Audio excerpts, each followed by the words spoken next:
शरारती तिलचट्टा और समझदार मधुमक्खी।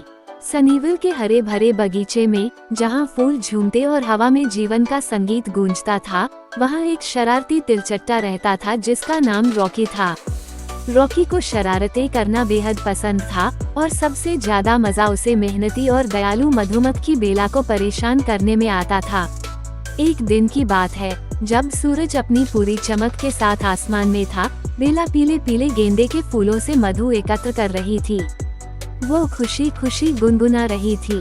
तभी एक चट्टान के पीछे से रॉकी झांक रहा था। उसकी आंखों में शरारत की चमक थी। आज तो मैं बेला को ऐसा डराऊंगा कि वह भिनभिनाती हुई भागेगी, रॉकी ने खुद से कहा। वह जल्दी से बेला के शहद के छोटे मटके के पास पहुंचा और उसमें एक कंकड़ डाल दिया। फिर पास ही छुपकर देखने लगा। जब बेला वापस आए और मटके में देखा तो उसने कंकड़ देखा। अरे नहीं, ये यहाँ कैसे आ गया, उसने कहा। उसके नाजुक पंख हल्के हल्के फड़फड़ाने लगे। उसने बड़े ध्यान से कंकड़ को बाहर निकाला, सोचते हुए कि यह गलती से गिर गया होगा। रॉकी अपनी जगह पर बैठकर हंस रहा था। ये तो बहुत आसान था, अब कुछ और बड़ा करते हैं। दोपहर में बेला एक लाल गुलाब के नीचे आराम करने आई। रॉकी ने यह मौका देखा और गुलाब की डंडी से एक घास का तिनका बांध दिया। जैसे ही बेला बैठी, गुलाब हल्का हल्का हिलने लगा। अचानक हुए इस झटके से बेला घबरा गई और डरकर उड़ गई। रॉकी, बेला ने कहा जब उसने उसे हंसते हुए देखा, तुम हमेशा शरारत क्यों करते हो? क्योंकि यह मजेदार है, रॉकी ने जवाब दिया, अब भी हंसते हुए। बेला ने सिर हिलाया। तुम्हें भले ही मजा आता हो, लेकिन ऐसी शरारतें जो दूसरों को परेशान करें, सही नहीं है। सोचो, अगर कोई तुम्हारे साथ ऐसा करे तो।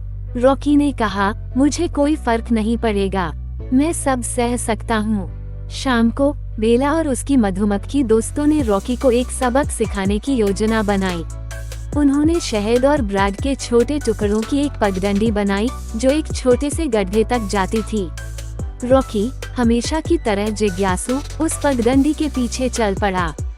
जैसे ही वह गड्ढे तक पहुंचा, उसका पैर फिसल गया और वह चिपचिपे शहद में गिर गया।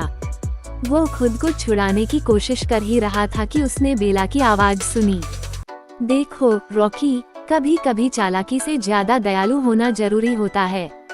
आखिरकार रॉकी गड्ढे से बाहर आया और शर्मिंदा होकर बोला, मुझे नहीं पता था कि मेरी शरारतें दूसरों को चोट पहुंचा सकती हैं। माफ करना बेला। उस दिन के बाद रॉकी ने ठान लिया कि वह अपनी चालाकी का इस्तेमाल अब मदद करने में करेगा, न कि शरारत करने में। बेला और रॉकी अच्छे दोस्त बन गए और साथ मिलकर उन्होंने सनीवल के बगीचे को और भी खूबसूरत और खुशहाल बना दिया।